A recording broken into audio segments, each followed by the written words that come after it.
abanyarwanda gukoresha neza ibikomoka kuri peteroli dufite, harimo ndetse no kuba tugatangira guhindura imikorere ku buryo nk'ingendo zimwe zitari ngombwa twazihagarika cyangwa tukaba twanakwitabira ko kugenda mu mabisi.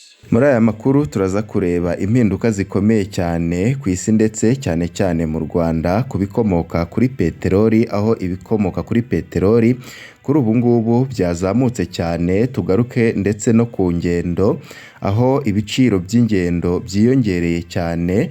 Turaza kureba ko icyerekezo cya menshi kuri ubu ngubu mu Rwanda kizaza cyishyurirwa ibihumbi 11 n'amafaranga 445, aho imiterere y'ibiciro bishya by'ingendo mu Rwanda byahindutse. Urwego ngenzuramikorere RURA rwatangaje ibiciro bishya by'ingendo bisimbura ibyari bimaze imyaka igera kuri 2 bikoreshwa. Tugiye kugaruka kuri izo mpinduka zikomeye cyane, tubibutse yuko intambara ya Amerika na Israel ndetse na Iran, ni ukuvuga ko ari intambara Amerika iri gufasha Israel irwana na Iran, aribyo byoba byatumye izi mpinduka ziba ku isi hose. Kuri ubu ngubu ibikomoka kuri peteroli bikaba byiyongereye. Reka duhere kuri ibi by'ibiciro vya essence. Ibiciro vya essence n'amazutu mu Rwanda byiyongereye. Urwego ngenzuramikorere RURA rwatangaje ibiciro bishya by'ibikomoka kuri peteroli, aho litiro ya essence yageze ku mafaranga 2,303 y'amanyarwanda, aho yiyongereyeho 318 y'amanyarwanda. Ni mu gihe litiro y'amazutu yageze ku 2,205 y'amanyarwanda, bivuze ko hiyongereyeho 257 y'amanyarwanda. Ibiciro by'ibikomoka kuri peteroli byaherukaga guhindurwa ku wa 4 Werurwe mwaka wa 2026, aho litiro ya lisansi yari ku 1,989 y'amanyarwanda, mu gihe iya mazutu yageze ku 1,948 y'amanyarwanda. Itangazo ryashyizwe hanze ku wa 3 hari ku munsi w'ejo Mata mwaka wa 2026 rigaragaza ko kuva tariki ya 4 Mata saa 12 za mu gitondo yatangiye gukurikiza ibiciro bishya ku bikomoka kuri peteroli. Riti abaturarwanda basabwa guteganya neza ingendo zabo, gukoresha imodoka zitwara abagenzi mu buryo bwa rusange no kwirinda ingendo zitari ngombwa, hagamijwe kugabanya ibikoreshwa by'ibikomoka kuri peteroli. RURA yatangaje ko impinduka mu biciro zatumye hanavugururwa ibiciro fatizo by'ingendo mu bwikorezi rusange. Ibi biciro by'ingendo bitangira kubahirizwa ku wa 6 Mata umwaka wa 2026. Mu mujyi wa Kigali umugenzi azajya yishyura agera kuri 59,28 y'amanyarwanda kuri kilometero, mu gihe abajya mu ntara umugenzi azajya yishyura 41,58 by'amanyarwanda kuri kilometero. Kugeza ku wa 3 Mata mwaka wa 2026, ibiciro by'akagunguru ka lisansi idatunganyije ku isoko mpuzamahanga cyari kigeze ku 112.4 y'amadolari.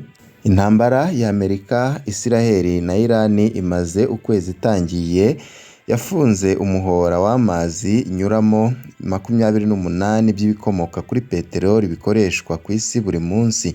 Iran ivuga ko ariyo ifite uburenganzira bwo kugenzura amazi, ndetse yahashyize imbunda za misile, drone n'izindi ntwaro, ku buryo ariyo nyine igena ubwato bushobora gutambuka n'ubwo ikumira.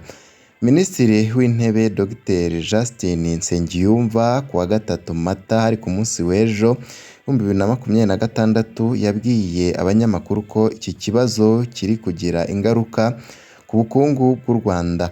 ati kiriya kibazo kiri kugira ingaruka mu buhahirane mpuzamahanga cyane cyane ku bijyanye n'ingufu n'ubwikorezi, bikaba byaramaze kugira ingaruka zigaragara ku biciro ku isoko mpuzamahanga, cyane cyane ku biciro by'ibikomoka kuri peteroli ndetse na gaze. Yasobanuye ko ku Rwanda iyi ntambara iri kugira ingaruka ku bicuruzwa byoherezwa mu mahanga, aho zimwe mu nzira zamaze gufungwa zirimo nk'ibyoherezwa muri Leta Zunze Ubumwe z'Abarabu. Uburyo bwa kabiri ni ubujyanye n'ibyo rutumiza mu mahanga, aho ibiciro byazamutse ku isoko mpuzamahanga, bityo no mu Rwanda bitazabura kuzamuka. Ati izo ni ingaruka turi kubona zishobora kuzaba ku bukungu bw'igihugu cyacu.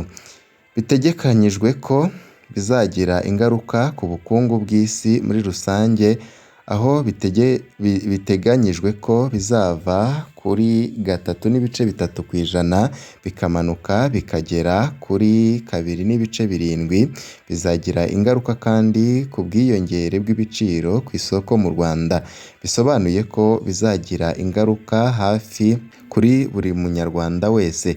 Tugomba rero kwitegura ariko tudakanganye cyangwa ngo dukangarane. RURA yahamije ko ibiciro bishya byashyizweho hashingiwe ku mpinduka ziri ku isoko mpuzamahanga y'ibikomoka kuri peteroli ndetse n'ingamba Leta y'u Rwanda yafashe mu guhangana n'ingaruka z'impinduka zigenda ziyongera ku rwego rw'isi.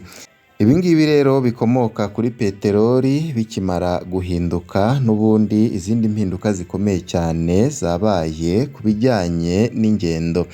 Icyerekezo cya menshi ni 11,445 y'amanyarwanda. Imiterere y'ibiciro bishya by'ingendo mu Rwanda. Urwego ngenzuramikorere RURA rwatangaje ibiciro bishya by'ingendo bisimbura ibyari bimaze imyaka 2 bikoreshwa.